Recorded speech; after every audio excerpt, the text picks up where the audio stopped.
Today's show is brought to you by Manscaped, the leaders in below the waistline grooming, baby, because you know you gotta keep that grass low so that tree can definitely show, baby. But we've talked about, all their awesome products, right? The premium performance package that they have, where we talk about that 2-in-1 shampoo that my man Deke loves to use. Man, he keeps that hair extra fluffy and clean, I personally like the body wash.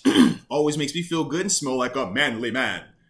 But more importantly, that Lawnmower 4.0, the one with that tactical light that turns on and off, I never leave home without it, baby. So when you're on the road, you got to keep the trimmers with you, baby.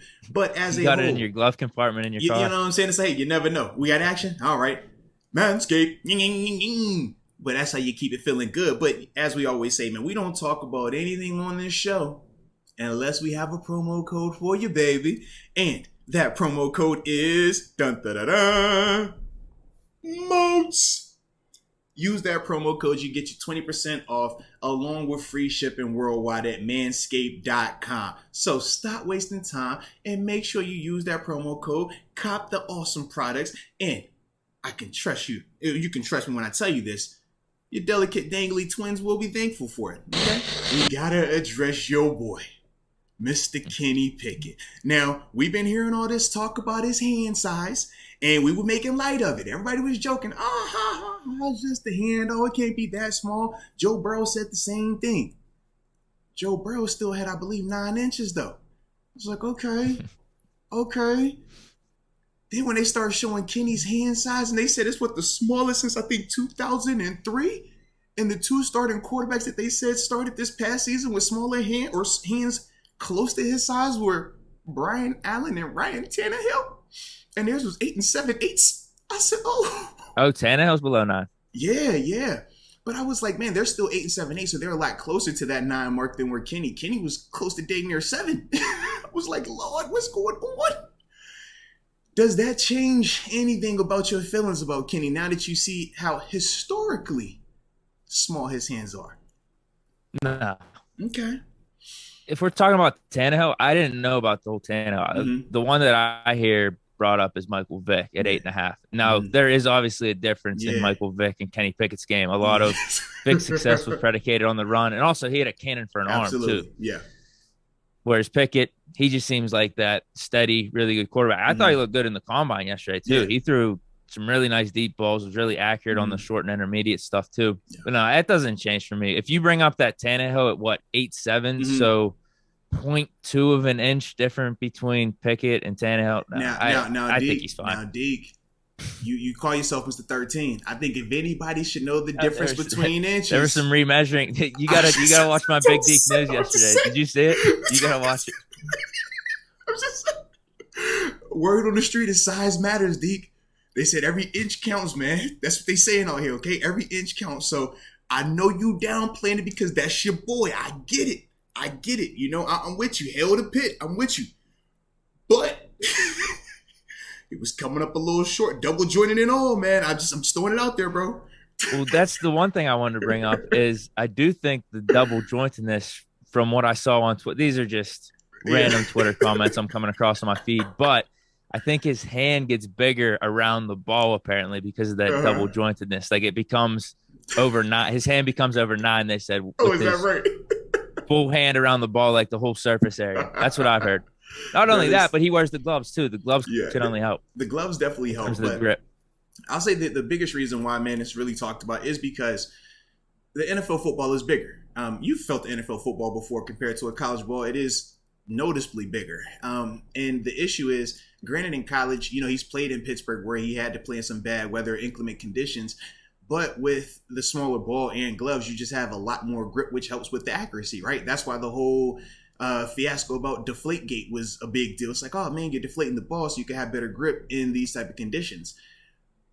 Like you said, though, at the NFL level, that ball is a lot bigger. We know the season is a lot longer, so you play in a lot more inclement weather games, and that's what they're really worried about in terms of just when the weather is like that, how secure can you hold that ball? When you see guys coming around and swatting at his arm, is his hand going to be big enough to hold that ball through that? I mean, think about how we've seen Ben at times when guys are hitting on him or pulling on him. He's able to just keep that ball over here. Even if somebody's hitting that arm, he never has to worry about his hand, that ball falling on his hands because how big his hand is. That's some of the stuff that, guys are just concerned about. To me, I don't think it's an issue in perfect weather. I do think it could potentially be an issue, like I said, with the inclement weather. But I don't think that if I was going to draft Kenny at 15, I'm not going to pick him now. I don't think if, he fell to 20, we're going to say, oh, no, you can't pick that guy. Hand's too small. I'm not going there, but I do think it's something that we would notice if, you start playing in these inclement weather games and you're like, man, why is he always dropping that ball, man? Why? Not in the sense of just dropping it, but when he's getting hit, it's like, man, where's the ball security at with that? In a sense, that could potentially be something that we would see. Yeah, I would assume if you're slated to take Kenny Pickett at some point because the hand size talk was a concern already. Yeah, this doesn't change. At least it wasn't like 8 flat or like in the 7s, right? Right. If it was in the 7s, 8.5, a half an inch below 9. I mean, come on, dude. Don't you play, Deke? I mean, come on. Don't you play, Deke? Don't you play? Can the dude play? Dude could play. Dude threw for 42 touchdowns. I get your point your point's pretty good though with the NFL ball being a little bit bigger. But that's the. But if Vic was able to do it, if Tannehill was like at 8.7, I think Pickett will be fine. I'm with you, but you didn't even like Tannehill all the way. I don't like Tannehill, but he's had a really good NFL career. And I like how you ignored Brian Allen. I like how you ignored the whole Brian Allen part as well. He's like, I ain't talking about him. But just stick to Tannehill. Yeah. Take the facts you need for your argument. Salute you, Deke. I like what you're doing. Well, out of the 3 we named, 2 of them had successful NFL careers, though. Yeah, very true. Very true. Well, and I don't know if there's other guys we're missing, though, that are just maybe they're just not good. Here's the problem, though. We could go with the hand size stuff. Maybe some people just aren't good at football. Yeah, very true, man. Absolutely. Hand size or not. Yeah, but I just think so for me, not a big deal.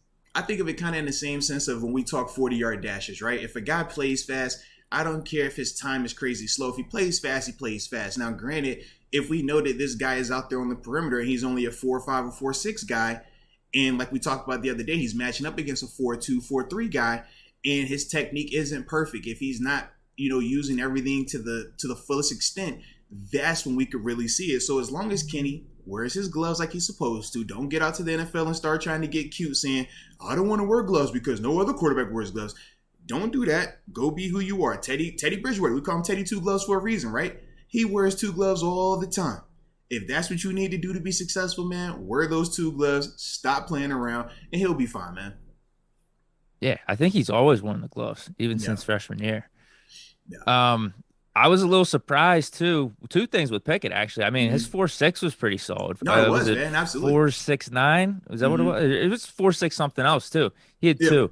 Yeah, 4.67, 4.69, I think. I'm about to say, I wanted to see what did they mark it as the official, because that's the only thing I don't like, man. How you'll see a guy run a crazy time this fast, and then all right, now it's official. And you're like, 4.67. Where'd you add all this time to it? Yeah. The one was 4.67, the other one was 4.69. Nice, no, that's good speed. So that was good for him. Absolutely. Like I said, that's on Not that only laser. was I a little surprised. What? And I said, and that's on the laser. That laser hit different, bro. Like. That's what you'll hear guys always talk about, like unofficial versus official times, because the unofficial time is like what we call like your real speed. Whereas that laser, it's like we want your whole body across the line, not just the first thing that breaks the plane. So that's why you can get a little bit of that time difference. But no, Kenny was rolling, man. That's fast for him, man. Absolutely. Yeah, that is fast. And also his height. Over 6'3". I knew he was measured at that. Yeah. I just had a feeling though it was souped up, but no, he's legit 6'3". And because he has a little bit more of a stocky body. Yeah. He just never looked that tall to me. Yeah, but that was also good for him too. I thought he was 6'2" this whole time. 6'3" looks good though, man, just in terms of the measurables, because like we said, even though it's not gonna make or break his career, if he could play, he could play. The 6'3" just eases the minds of some scouts because it's more in line with the prototypical size versus you saying, man, he's a shorter quarterback, smaller hands, and all these other things. It just seems like another reason to knock a person down. Right. Yeah. If it's the hands, then you have those 2 things that maybe cancel it out a little bit. Yeah, absolutely.